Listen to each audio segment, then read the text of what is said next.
Alright folks, here we are getting started with this 2021 Tak Open Tournament playoff blitz match between PlutoTheBrave and NohatCoder. Now these guys are no strangers to blitz games because back in February, in the first blitz tournament of the year, Nohat and Pluto both came in joint first place in that blitz tournament. And then in the second blitz tournament in April, NohatCoder came in tied for second with Fwib in that blitz tournament.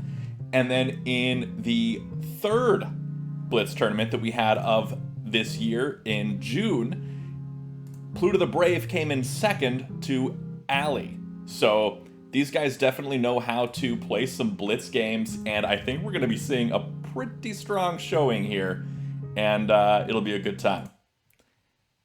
And sorry about the music that was playing the whole time. So we are ready to go with game one of Pluto versus NohatCoder.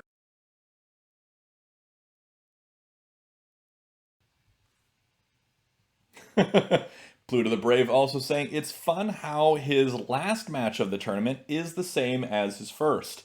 His very first game of the tournament was playing NohatCoder, and here he is playing NohatCoder yet again in this playoff game for this fourth position. And again, the fourth position is important because the top four do qualify to play in the Tak Championship next year to try and unseat the reigning champion Fwib. Here we go with a standard mirrored opening here with adjacent corners. White just trying to build for that momentum. Will we see him cross here first or just build up at d5? He does cross over first. This is an interesting setup that Black allowed for White to kind of play across and shift gears here. Now Black's dropping this capstone. This is in a pretty good spot to be able to come down or just use as a connection to build across. White now building here in a more defensive move, not making his connection in the horizontal direction. Instead, dropping a capstone here. More defensive moves, really letting Nohat control this as Black, which is interesting.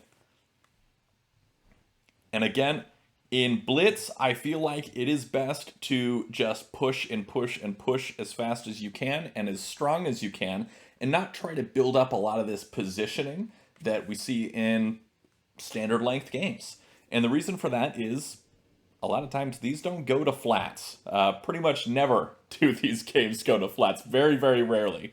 I know I say pretty much never when the previous game did in fact go to flats with Pluto and Manatee. However, that is not the norm, and I think we're going to be seeing some interesting play here. This was a really important spot for PlutoTheBrave because Nohat is setting up for a nasty position. Current Tak threat here, got to be stopped by a capture, does come over with the capstone to stop that. I wonder if we're going to be seeing White start to play for this vertical threat now. I think that's going to be the play here for White. Maybe build here at e4. No, going to go for the c4 to cut off Black's opportunity to build for that vertical anymore. It's probably the safer position here. Playing down at d1 or at e4 would start to build for his own vertical threat. Now, Black is still continuing to build for this. He can play at c6 on the next turn, and that would be a vertical threat for Black, going with c3 plus. Instead, White is deciding to build across here, and that's a smart play. I'd say you can't always respond to everything that your opponent is going to do on the next turn. Sometimes you have to make your own offensive plays first. So Black, I can see placing at c6. That would work. I can see Black capturing up. Wouldn't be as strong, but he does go for the c6 placement. And White immediately captures up with c4 plus. He knew exactly what was going to happen there.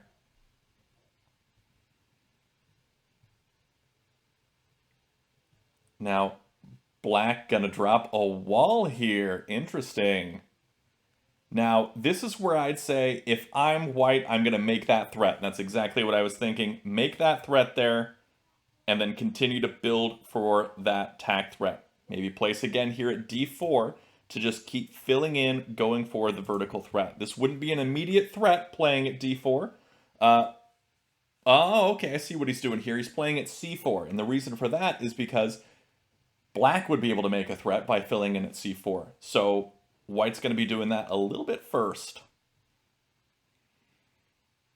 What will we see here from white? Black is in a pretty strong position.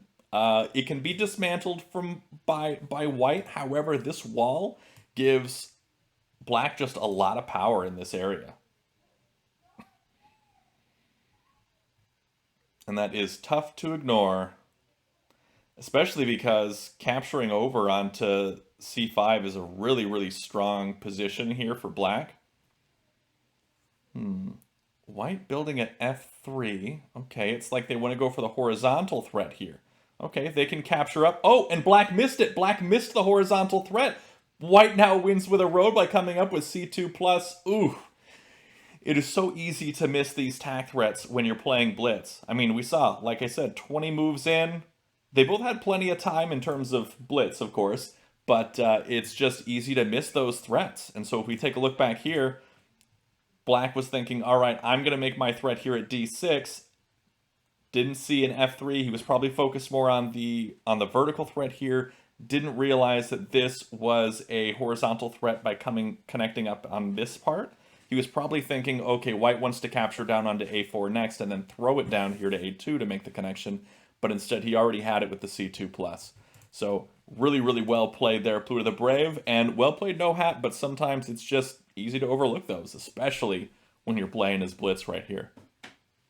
But excellent, excellent game. Congratulations to Pluto for winning Game 1 of this Blitz playoff match.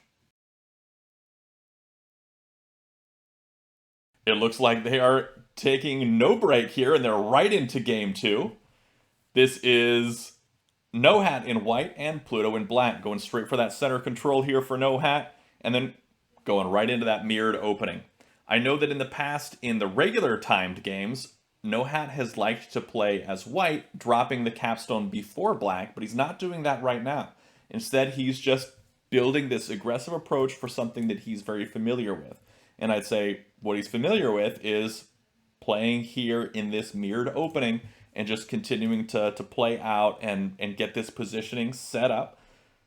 I don't think he wants to play a capstone here against the edge of the board. That's not what he wants. He might drop a flat there. No, he's going to make his connection and then force that black capstone to come over. I don't know about this. I feel like black playing at a3 is just super strong here, and white doesn't have too much to go on here. Is white going to drop a capstone? Oh, going to go for that defensive capstone right there. Now black shifting gears, going straight for the a4, going for that vertical threat. That's pretty smart. We may be seeing... I'm surprised to see the b5 instead of an a1 here. a1 would have been a attack threat for black.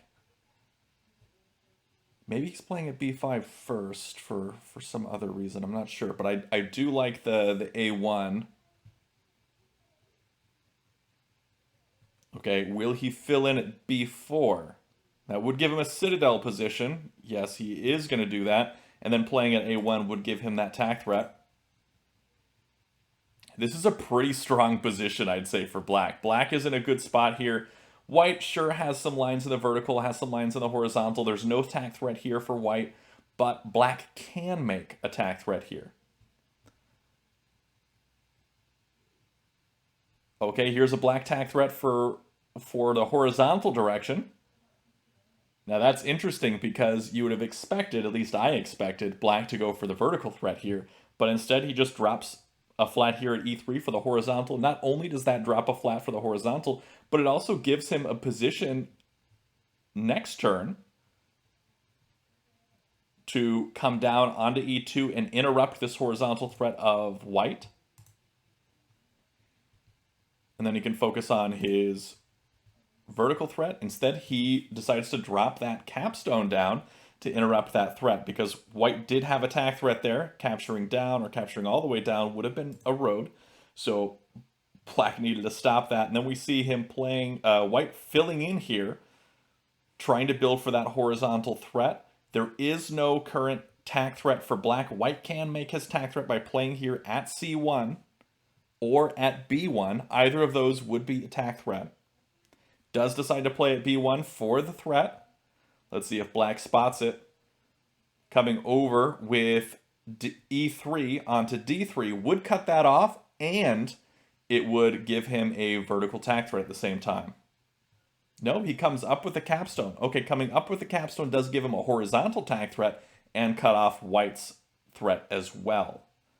White comes over with the capstone. That cuts off Black's threat and makes a vertical tack threat of White, and Black didn't see it. Black misses the tack threat. NoHat's able to bring that stack over from A4 onto C4 and complete a road. But that's only if NoHat sees it himself. He missed it. He missed the road threat. He missed his own road. Oh man, he's going to kick himself when he sees that later. Let's see what Black does in response. I wonder if Black saw the road after he played. I think he may have. He may have seen it after he played and then saw that NoHat missed it. Oof, that is brutal. But that is Blitz. Like Blitz definitely does not make for great perfect play or beautiful games, but it makes for an exciting game, that's for sure. There's definitely going to be a lot more mistakes when you're playing in these Blitz games.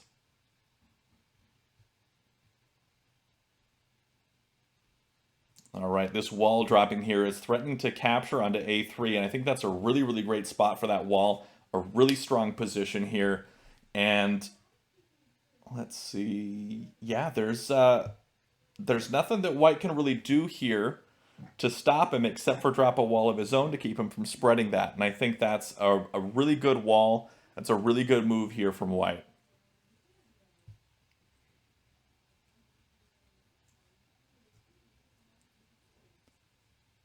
All right, Black going for the capture immediately. Doesn't want White to get that, and I understand that. Definitely wants to capture over with that wall first. White, I don't think we're going to see White smash this. It wouldn't be a road if he... Okay, yeah, it would be. So if he brings both black flats over onto B3 and then smashes, that's a vertical road. If he leaves one and then smashes, that's a horizontal road for Black. So he's not able to smash this wall at this point, but he is able to sort of pen in maybe this wall here. So let's take a look. Will White shift gears? Maybe play over here at D2. Maybe do something up above to kind of cut off some of the threats that Black is going for. A wall up here at what is that? B6 might be able to come down onto B5 and mess up a lot of what Black's building towards. But again, it is another wall on the board, and you don't really want to do that. White instead going for the safe choice of just building another tack threat. Filling in here at D4 would be a road, so Black's got to do something about that. Just placing a flat here would do it. That would do the job. And that would cut him off. And let's see what Black decides to do here. Notice that NoHat took a lot of time in those last couple turns. He's down below 40 seconds here on the clock. And again, they did start with 3 minutes, and they get a 5-second increment. And so that is Blitz. That is the standard Blitz timing here. And then NoHat just below 2 minutes on the clock. Whoa, and we see a big move here from Pluto throwing that capstone up there. I don't think that was even remotely necessary, but I'm interested to see how this plays out. And I'm interested by his motivations for that, because he could have just placed right here and been fine. Yeah, I don't know. That's interesting. I'm curious. NoHat down to 10 seconds. Ooh, he was below 10 seconds on the clock. Now filling in here at D3. Just wanted to get that move in. Black making the tack threat by placing at E5 for the horizontal. White capturing up, stopping that tack threat. Will we see Black come over with a capstone? No, we will not, because that would lead to a road for White. Let's see if White does something here. If White moves this capstone up, then Black's capstone is unpinned. Looks like first, White is keeping that pin on the capstone. Will we see...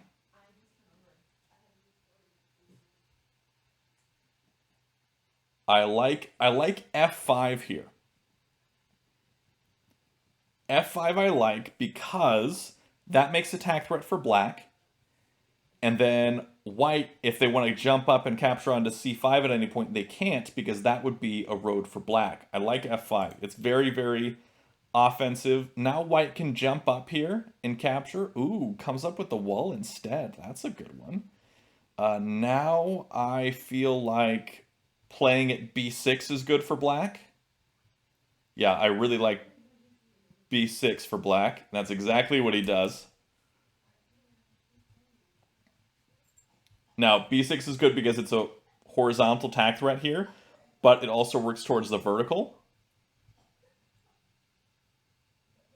And, he moves that stack a little bit, spreads that out upwards. That keeps this this white captive away from the wall. But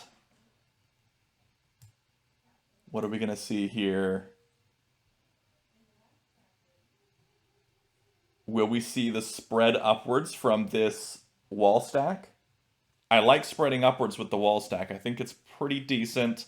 Playing at b5 also works. Just a b5 placement. Strong. That's also attack threat playing at b5.